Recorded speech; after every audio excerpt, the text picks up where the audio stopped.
story I've told many times before, because people have asked me and I've never written it down, and my daughter has been nagging me to get this on film, and so I'm going to take the opportunity to tell you a story about an event that happened in my life that had quite an impact 38 years ago. It starts really, just to give some context, this is a letter that hangs in my hall. It's very faded because it was in a bottle and I don't know how long it was at sea for. But I threw it out in mid-Pacific on the way between Rarotonga and Australia. And it was a serious letter, hence I asked the finder, there's his little letter to say he found it washed up north of Noosa Island on the beach walking his dog. And I just wrote quickly, I read it out. It says, to the finder, it said this was thrown overboard from Yacht Spray at, couldn't read it, today, 9th of July 1982, at approximate position, I won't tell you that because it's meaningless. And it said, Charlie Jupp was captain and Rick Gandy departed Rarotonga for Australia. This is our 46th day out and have had nothing but bad luck. 5 gales in the first 3 weeks. Last storm took the rudder, have yet to find any southeast trades, but instead variables, mostly from the west. Southwest, which has caused us much frustration. Tried to get to New Zealand and Fiji, North Island. Blah, blah, blah. We are surviving on what rainwater we can catch. And the little food we have left, mostly spaghetti. And it goes on, it says, wanting to get somewhere and about thinking twice about setting sail. But the significance of that letter for me is massive, because it's a story where I guess we nearly never made it, and that is a testimony to God's goodness, because in the midst of a storm I literally did cry out to be saved, and I really had a very spiritual encounter. Even at 23, although I've had a background with a mum who was a Christian, I had plenty of head knowledge, had some emotional encounters or spiritual experiences, but I know in the midst of that storm I experienced a miracle. And that's what I want to tell you about. And the other couple of components to this story are a little Gideon's New Testament that I always used to take travelling. I was a bit of a traveller in my young days, and the diary. I'm never a writer, I never keep diaries of trips, but I did on that particular trip, which was amazing. And half of that Pacific trip was with an old drug, well, it wasn't old actually, he was quite a young guy, drug smuggling. I got caught up with it. It's quite exciting and interesting, lots of money, fast cars and bug detectors and drugs being fiberglassed into hulls. And halfway across the Pacific, it got quite heavy. And I'll show you the boat this old guy sailed in on a boat called Spray. There's a picture of it. And he was English. And these are the days that, I'll just show you a picture of him. There he is there. That's Charlie. Amazing, genuine sea dog. This was in the days before electronics. He'd done 3.5 solo circumnavigations. And that's me at 23. That's my birthday, eating a birthday cake I made. And just a couple of shots there of,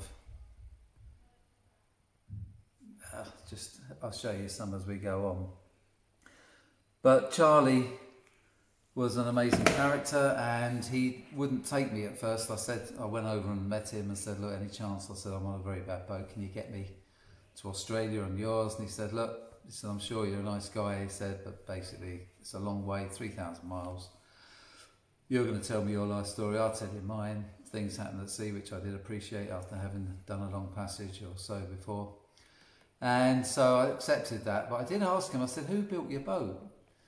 I said, it's a self-build, isn't it? And he said, yeah. He said, it's a Bruce Roberts design. And I said, the only job I've ever had was in South London, was working at a printer's. And I said, amazingly, I said, Bruce Roberts' plans were handled by an agent in the UK, by a guy called Phil Chafin. I said, he used to come in and I used to chat through the printing process and what we were doing and how we were doing it. And he said, you know Phil? And I said, well, yeah. So he gave me in fact, when I went travelling when I was 18, I said he gave me $100, a letter of introduction to an American yacht building company, and a box of Havana cigars as an introduction present, which I thought was a bit strange. I didn't expect things like that. I'd never encountered boats or boat life, and so I went off travelling, hitchhiked across America, ended up at this company. Didn't ever meet the guy, but I left the cigars. I'd spent the money, and here we are, fast forward, I don't know, 4 years. I'm in Rarotonga, small group of islands in the Cook Islands, mid-Pacific, and I meet a guy, and I mentioned this story, and he said, if you know Phil, I'll take you. He said, he happens to be my best friend, the only person in the world I write to. And if you know him and he gave you a box of cigars and $100, he said, that's good enough credibility for me. So I got on his boat, left the drug boat, and it was in a time, El Nino is quite a well-banded phrase now, but back then it wasn't really, and trade winds are very, very predictable, and yet that year there was nothing but anti-trades, they're called, which was when wind just blows in opposite directions. But we'd set off from Rarotonga.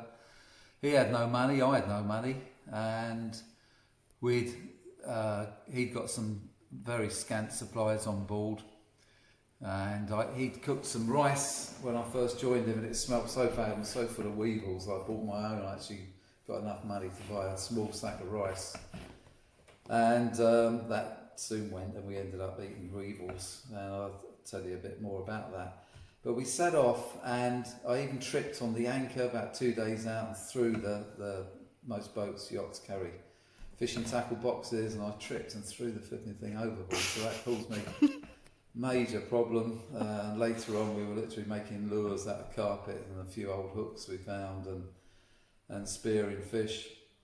And we set off, and within the first 3 weeks we'd had 5 gales. Without going through all the pages in here, I was just looking at it before we started filming, and it just brought back such memories. It just says just storm after storm and then becalmed. I mean, we were averaging 50, 60 miles a day instead of 150 a day, even 100 a day on a slow boat like that. But there we were, just getting blown backwards in gales. And then one day the wind blew for about 36 hours and it got to hurricane force, tremendous.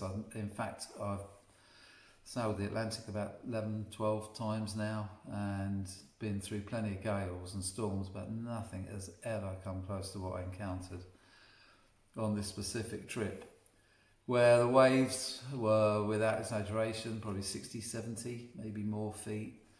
Wind so strong that you couldn't look into it. I remember just even being on deck, sorting stuff out and just having to turn my head, and as I opened my mouth, the wind just caught it and nearly tore my head off. You couldn't look into it. There was a silence when you were in a deep trough. And then when you came up on a peak and crest of a wave, there'd just be this incredible noise of wind and screaming. And it's very hard to convey sitting here in a nice sunny afternoon in Cowes, but it was horrendous, absolutely horrendous. Added to this, we're not sleeping, very little food. Charlie was aging, and what happened was we were in a survival mode by this time, which is called a hove-to situation, where the rudder is lashed, the head sail is set, and basically the boat is trying to drive up into the wind and take the line of least resistance into the oncoming waves. But the downside of that is we were sliding down sheer faces backwards, and eventually the strain on the rudder just smashed, and tremendous noise as the steering gear broke, and then the rudder was slamming into the transom, which is the inverted stern of the boat. That caused the transom to crack, and water started coming in, and he just looked at me and said, we ain't going to last the night. He said, you need to go down and get the rudder off. Now you've got to appreciate, we're still in these massive, massive seas.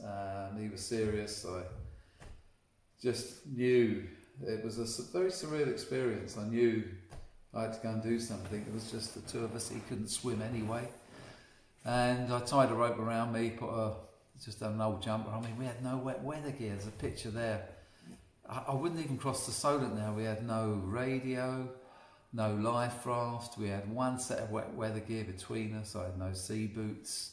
It was crazy. The temperatures were it was winter going across northern New Zealand.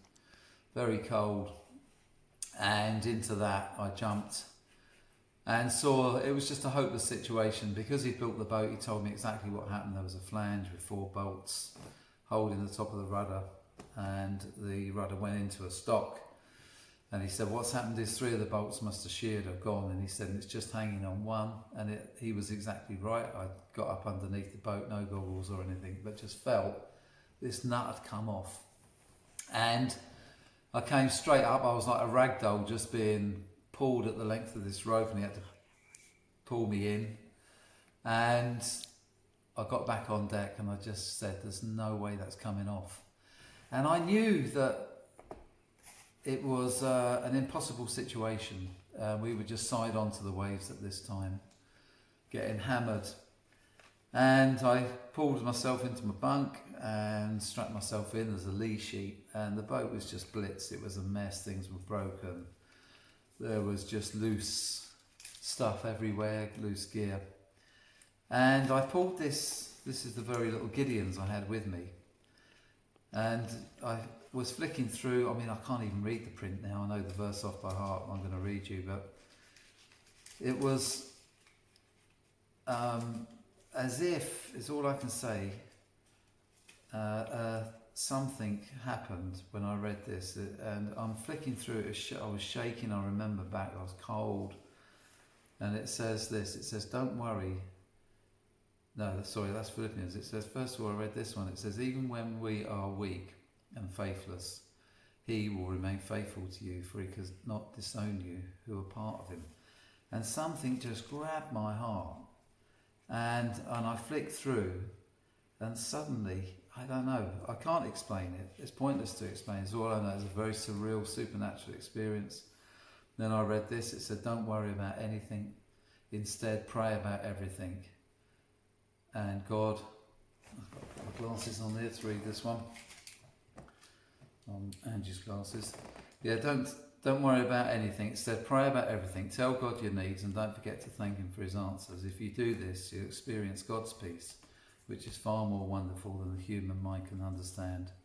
This peace will keep your heart and thoughts quiet and at rest as you trust in Him. And I knew in that moment that I prayed, and my biggest fear was my mum and dad, especially my mum. It says when people are near death, and I knew we weren't going to last the night. We were just being hammered, rolled over on our side ends. And I just thought, my mum and dad's not going to know anything about what happened. And I prayed a prayer. I can't remember what that was. I think it was just a desperation prayer that anyone would pray in that situation.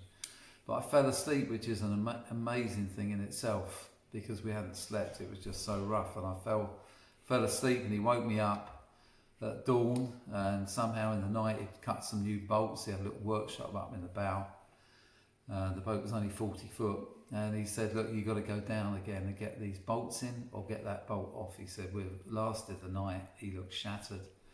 He said, "But if that doesn't come off, it's still going to pull out the whole stern gear, and we'll go down." And so I was very calm and peaceful. I was young and fit then, and I put these bolts, tied them in a little bag on the wrist. I had 2 spanners as well, because I needed to counterclockwise. I knew it was an impossible situation.